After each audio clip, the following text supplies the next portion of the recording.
That night was the strangest and most exhilarating night of my life. The incident occurred on a calm Friday. I lay on my back, staring at the thin patterns of moonlight on the ceiling, my mind confused and restless. I felt lonely because my husband Henry was away on a business trip for the next 2 months, and I hadn't seen him in 3 weeks. It wasn't until the subtle creak of the door pierced the silence that I knew I wasn't alone. I sat up slightly and squinted at the pale form in the doorway. My 19-year-old son Adam stood there, his broad shoulders silhouetted by the hallway's dim lighting. He hesitated, one hand grabbing the door frame as if it were the only thing holding him up. "Mom," he whispered slowly, his voice tinged with apprehension. I massaged my eyes, my heart already clenching at the sound of his words. "Adam, what is wrong?" He did not answer immediately. Instead, he stood motionless, his shadow reaching over the room. Finally, he entered, his bare feet creating small thuds on the carpet. He moved hesitantly, as if he was scared it might make the air in the room feel heavier. "I couldn't sleep," he admitted, his voice barely above a whisper. I checked the clock on my nightstand. 2:14 a.m. Adam wasn't the sort to wake me up unless something bothered him. My chest constricted as I threw my legs over the side of the bed, gesturing for him to get closer. "What's happening?" I asked gently. He hesitated again before sitting on the edge of the bed, his posture stiff and his hands held tightly in his lap for a few periods. I watched him wait, but he kept his attention fixed on the floor, and the anxiety emanating from him was nearly palpable. "Adam, you can speak to me," I murmured softly. "Whatever it is, I am here." He took a nervous breath, fumbling with the hem of his t-shirt. "It's difficult to explain," he admitted ultimately. "I've been sensing something. I've been feeling different, and I don't know what to do about it." His words sent a ripple of unease through me. I leaned forward slightly, my voice steady despite the knot forming in my stomach. Different from how he looked at me then, his eyes searching mine with an intense, I wasn't prepared for it. "It's about someone," he said, "someone I've been thinking about a lot, someone you're not going to expect." Relief briefly flickered through me. Maybe this was about a girl at school, a crush he didn't know how to handle. Adam had always been shy about his feelings, keeping them bottled up until they threatened to overflow. "Okay," I said, offering him a reassuring smile. "Who is it?" "Someone from school." He shook his head quickly, his gaze dropping again. "No," he said, his voice barely audible. "It's not." "Someone from school, then," who I pressed gently, though a strange unease was beginning to creep into my chest. "Adam, you can tell me whatever it is. We'll figure it out." That he took a deep breath, his chest rising and falling as if he were gathering every ounce of courage he had. When he spoke again, his voice was trembling. "It's you, Mom," he said finally. "It's always been you." The words hit me like a tidal wave, pulling the air from my lungs. For a moment I couldn't speak, couldn't think. My mind raced to make sense of what he had just said, but the sheer weight of it left me reeling. "Adam," I began, my voice faltering. "What are you saying?" He stood abruptly, pacing the room like a caged animal. His hands ran through his hair, tugging at the strands as though trying to physically pull the words from his mind. "I know how it sounds," he said quickly. "I know it's wrong, but I can't help it. I've tried for so long to push it away, to ignore it, but it's always there." I stared at him, my heart pounding so loudly I could barely hear his words. "Adam, this isn't, don't tell me it's not real," he interrupted, his voice breaking. "You know what I feel? I've never felt this way about anyone else.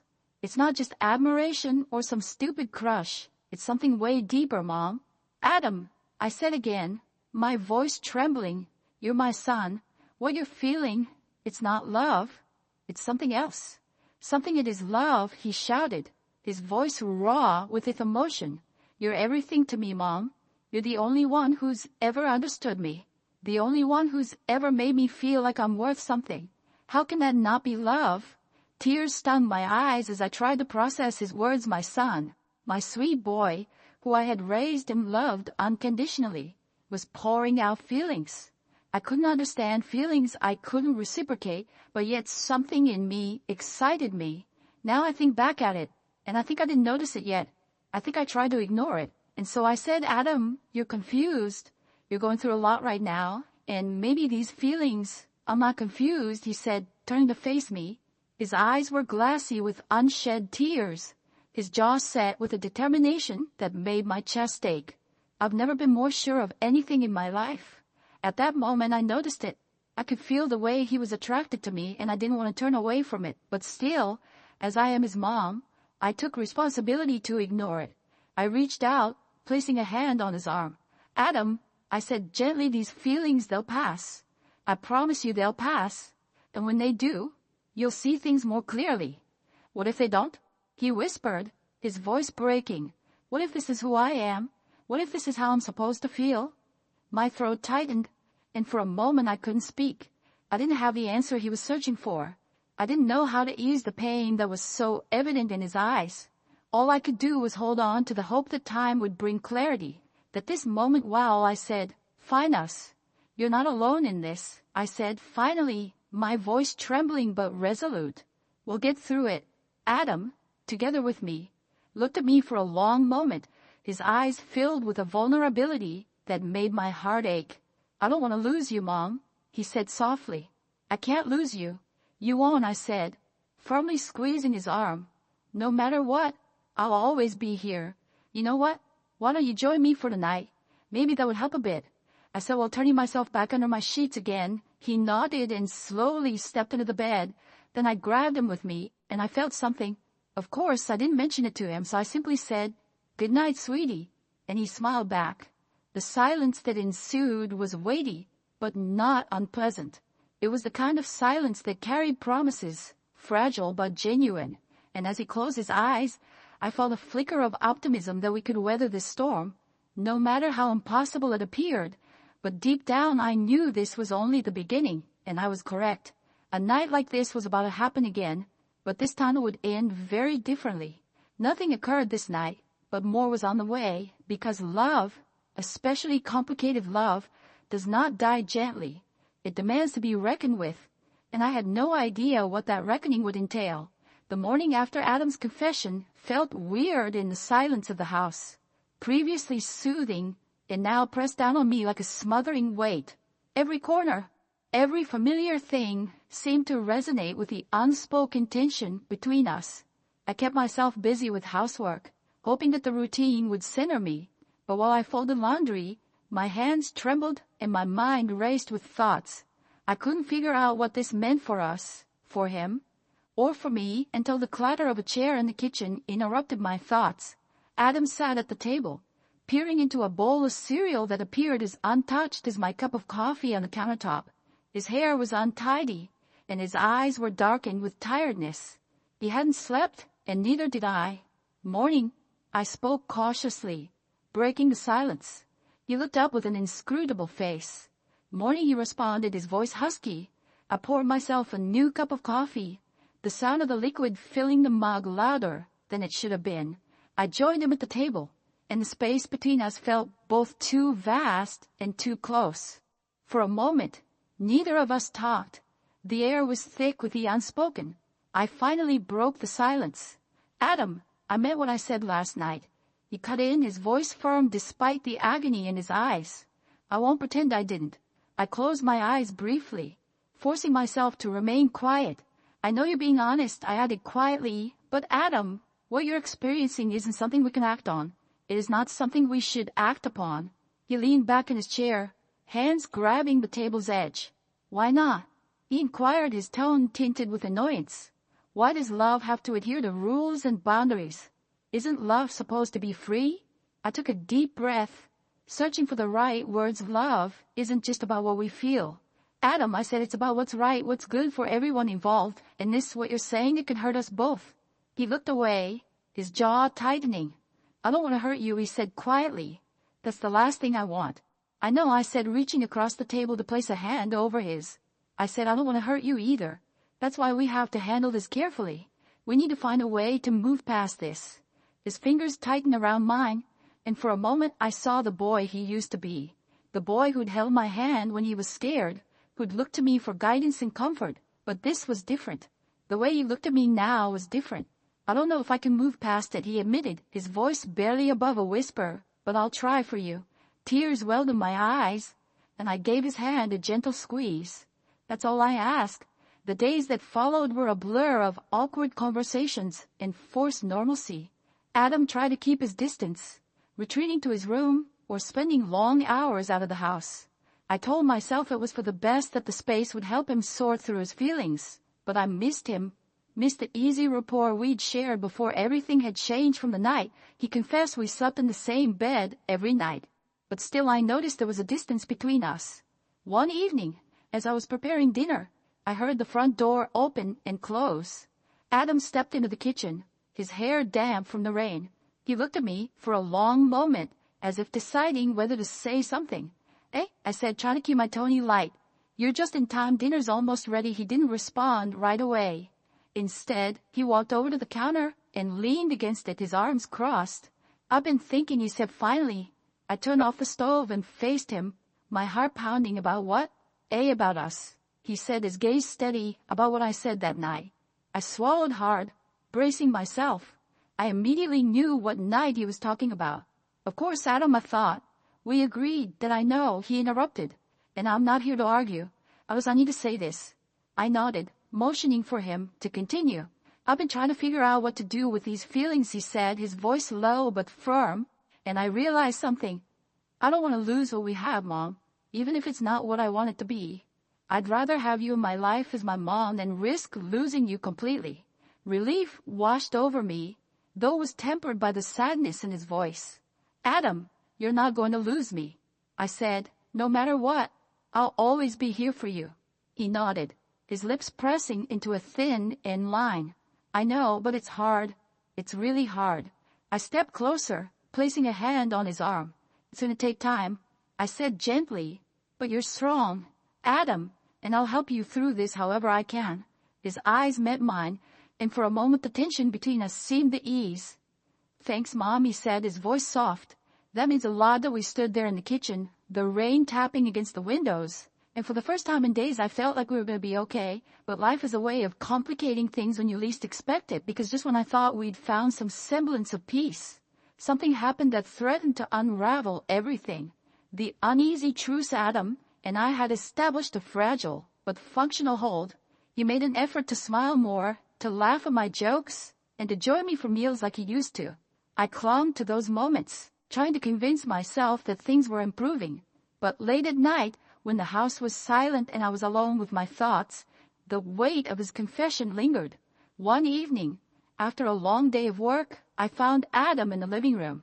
He was sitting on the couch, staring blankly at the TV. An old sitcom played its laugh track echoing awkwardly in the otherwise quiet room. He looked up as I walked in, his expression unreadable. "You okay?" I asked, sitting beside him. He shrugged.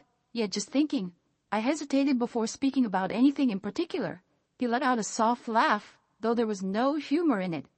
"What am I not thinking about this?" My stomach twisted. "Adam, I thought we were moving past this." "That I'm trying," he said quickly. "I really am, but it's not that simple. You cannot simply turn off feelings like a switch." "I know," I murmured softly, "and I don't expect you to, but we need to keep working on it for both of our sakes."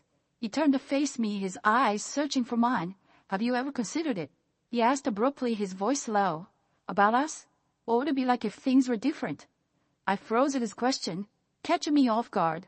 "Adam, don't lie to me," he said, his tone more pleading than demanding. "Just tell me the truth." I looked away, my thoughts racing. The truth was complicated, tangled in emotions I didn't fully understand. Of course I'd thought about it. How could I? Not after what he'd said. But acknowledging those thoughts, even to myself, felt like crossing a line I couldn't uncross. It doesn't matter what I thought I said. Finally forcing my voice to remain steady. What matters is doing the right thing. And this isn't right. He sighed, running a hand through his hair. "I know you think that, but what if?" "No, Adam," I said for L, cutting him off. "There is no what if. We're not going to have this conversation."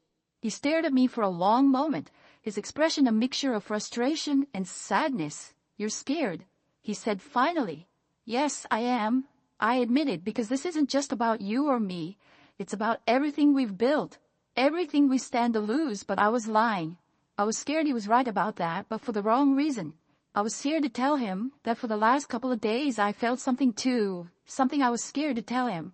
He didn't respond, and the silence that followed was deafening. Finally, he stood, his movements stiff and deliberate. "I'm going for a walk," he said, heading for the door. "Adam," I began, but he was already gone. The hours passed slowly, each minute dragging like an eternity. I sat by the window watching the street, my worry mounting with every moment Adam didn't return. It wasn't until nearly midnight that I heard the door open. I rushed to the entryway, relief flooding through me as I saw him step inside, soaked from the rain. "Adam, where have you been?" I asked, my voice trembling. "Walking," he said simply, shaking the water from his hair.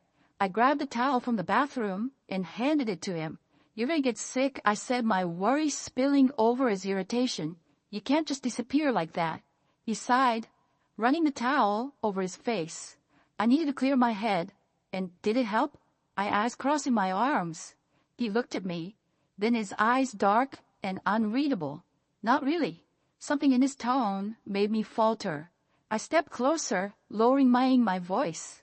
"Adam, we can't keep going like this. It's tearing us both apart."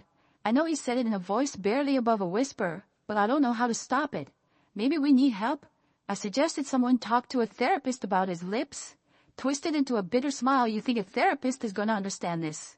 "They might," I said, though I wasn't sure I believed it myself. "Or at least help us figure out how to move forward." He shook his head, the towel dropping to the floor. "No one can fix this, Mom. No one can change how I feel." His words hung in the air, heavy and unrelenting. I wanted to argue, to tell him he was wrong, but I couldn't because deep down I knew he was right. The worst part was that I had still not told him that I felt something too that night, and that I was the one lying to him, trying to avoid my feelings for him too. I knew that, and still I kept my mouth shut, at least for now. The following days were a blur of avoidance and awkward conversations. Adam tried to act normal, but the tension between us was palpable. Every interaction felt like walking on a tightrope, and I couldn't shake the feeling that something was about to snap. That something came one evening as we were cleaning up after dinner. Adam had been unusually quiet all day, his movements tense and deliberate as I loaded the dishwasher.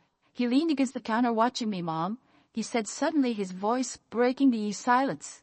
"I need to tell you something." I turned to face him, my heart pounding. "What is it?" "I can't do this anymore," he said, his voice trembling. "I can't keep pretending everything's as fine.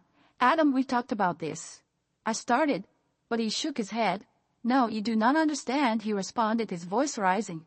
"I can't simply turn off how I feel. I can't keep pretending I'm fine when I am not. So, what do you want me to do?" I asked. "What do you expect me to say?" as my frustration bubbles over. "I'm not sure," he responded, his voice cracking. "I simply need you to see how much this is tearing me apart." "I see you," I said, my voice quivering. "Now, I see you every day.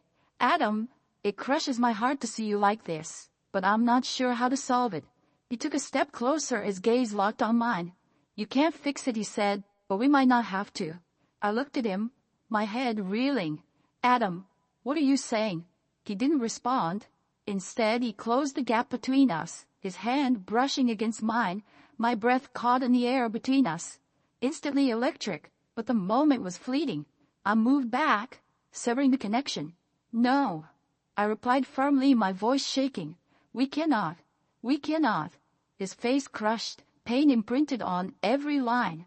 "I'm sorry," he said before turning and walking away.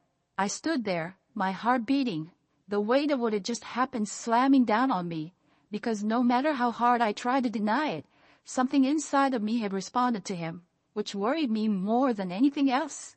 I reflected on the last few evenings we'd spent together. He had been caressing me more than before, and I had discovered that I was also touching him more.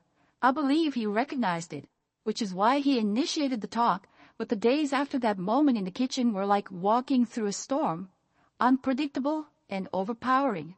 Adam and I avoided one another more than ever before, and when we did cross paths, our silence spoke more than any words. I told myself it was for the best, that this space was what we both needed, but the truth was that every time I watched him retreat to his room, every time I saw a glimpse of agony in his eyes, it tore at me. I spent evenings revisiting the scene, the way he looked at me, the weight of his words, and how my heart had deceived me in that little moment of connection. It wasn't correct. It wasn't. Yet denying the complexities of our feelings just seemed to aggravate the damage. One evening, as I sat in the living room, a book forgotten in my lap, Adam entered. He hesitated at the threshold, as if unsure whether he was welcome. His hair was disheveled, and his expression was cautious. This was the point at which I simply had to confess and tell him how I felt. "Adam," I eventually said, my voice lower than normal. He looked up, trying to retain a neutral attitude. "Hey," he said. "What's up?" He moved deeper into the room, but did not sit. Instead, pacing slowly near the edge of the coffee table. "I wanted to talk," I murmured, peering at him momentarily before turning away again. "I know things have been difficult for both of us."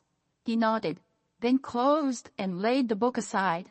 "They have, but Mom, I don't want you to believe I don't care. I do more than you realize." He stopped pacing and turned to face me. "I know you care," I replied. "That's why this is so hard, because no matter how much I try to let go, no matter how much I tell myself to move on, I can't." "Mom," he began, but I held out a hand. "Let me finish," I said. "I've spent so much time trying to find out what's wrong with me, why I feel this way, but the more I think about it, the more I realize it's not wrong to feel love, even if it goes against the rules or terrifies people." I swallowed hard. Love, when it strikes a deep chord within me, is not wrong.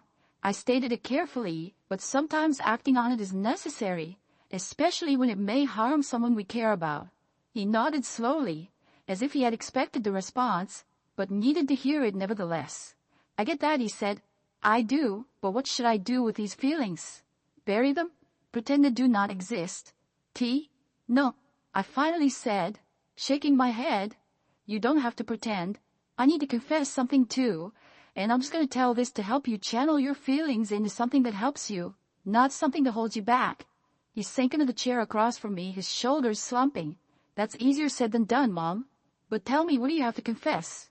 "Well, Adam," I said softly, "I think you might have already noticed it a little for the last couple, to be honest. They just make me feel lost. They make me feel like I'm so close to achieving my goals, but so far away." "You are not lost," I said, leaning forward. "You're just finding your way, and that's okay. It's part of growing up." He looked at me, then his eyes filled with a vulnerability that made my chest ache. "I don't want to lose you, Mom," he said. "I can't lose you. You won't," I said, my voice firm. "No matter what, I'm here. That will never change." At that moment, without him noticing, my heart was pounding high up in my chest. I still hadn't told him how I felt, and that those touches were not only for his benefit. I needed to clear my mind and express my feelings. "But please allow me to finish what I was going to say, Adam. Those touches were not intended to make you feel good. They were to convey what he had spoken. I confess because I felt something too. In fact, Adam, I am still feeling something. I was afraid to tell you because I am your mother, and it is wrong. Our feelings for each other cannot be true, yet I can't deny them." He remained silent for a time before leaning towards me and grasping my leg. "Adam," I said, "we can't do this." "What about Dad?" "We can. No one needs to know," he said, but I could see doubt in his eyes. I leaned in, kissing him passionately, but not for long. I knew we couldn't do it, and I knew he was unsure, so I pushed him away. "Let's have a good night's rest and chat tomorrow, okay?" I said. He nodded, but we both sensed the tension had not subsided. We both went to the bathroom to brush our teeth and prepare ourselves for bed. While putting on my pajamas, I smiled at him as he was washing his face. I walked to my bedroom and crawled into bed. We had been sleeping together for the past few weeks, starting with the night after his confession, so it was very typical for him to join me. He entered the room a few moments later, and before he could reach the bed, I opened the sheets for him to step inside. As I indicated before, the tension remained, so I said, "Let's just make sure we get some good rest, and then we can talk about it." Tomorrow, before Dad returned, he stated it felt like he had already surrendered himself to the thought that nothing would happen, but I hadn't. Unfortunately, I turned off the night light and whispered good night, "Honey," while turning away from him. "Good night, Mom." I could hear my mind spinning. A few minutes felt like hours, and my thoughts were scattered. My foot briefly came into contact with his leg, both on purpose and by accident. He didn't turn away, and before I realized it, I had drawn him closer to me. He grabbed my leg, so I turned around. I hesitated for a second, Then I let everything happen. I kissed him, and we went beyond kissing. I won't go into detail about what happened, but I let go, and for a moment I felt alive. I could forget about everything that had bothered me in the previous few weeks. I closed my eyes, allowing the experience to wash over me. And for the first time in a long time, I felt alive. This wasn't improper or confused. It was pure and straightforward love, the type that had blossomed spontaneously between us, blooming out of years of care, trust, and understanding. That's what I told myself while we were busy, but it was over as quickly as it began. I suppose it was too stimulating for him. I suppose Adam grinned at me as he pulled back. We're fine, right? I nodded and made my way to the restroom. The next few weeks were better, easier. Even Adam appeared more at ease. Though there were still times when our tension returned. His father had returned, and he began spending more time outside, socializing with friends, and even resuming some of the hobbies he had abandoned in the previous year. I pushed myself into my routines, taking solace in the minor daily duties that kept life moving. But no matter how much I wanted to believe we were healing, the undercurrent of what had happened between us lingered. It was an invisible thread that held us together in ways neither of us could totally escape. I still haven't told my husband about what happened, and Adam and I haven't discussed it either. I'm not sure what to do or think about it. What are your thoughts on this? I'm wondering about other people's perspectives on this, which is why I'm sharing the story. It's insane what happened, but I can't dispute it, and I'll never be able to go back.